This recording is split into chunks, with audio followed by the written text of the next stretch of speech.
大家好，我是 Martin, and this is a Phrase a Day English, brought to you by the Taichung Keda Language Center. Today's phrase is to be a big fish in a small pond. To be a big fish in a small pond. 鹤立鸡群. To be a big fish in a small pond means to be too talented or too impressive for your area. So if you live in a very small place and you are the best person in that place, you could say that you are a big fish in a small pond. Your hometown is just too small for you. You have too much talent, and there are not enough opportunities in your small town for you to use your talent.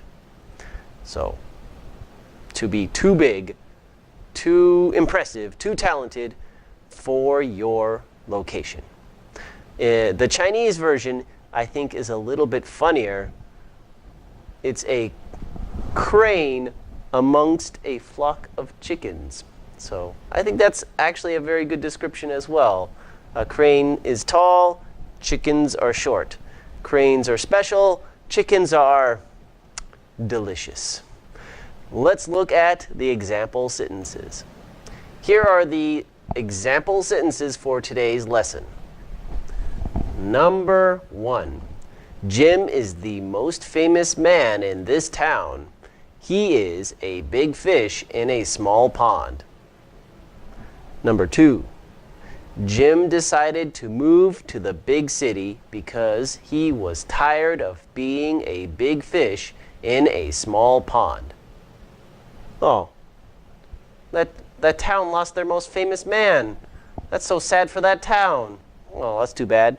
I guess it's good for Jim, though.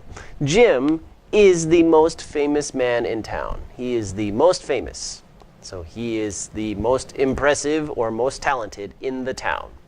The town, usually when we say town in English, we mean something smaller than a city.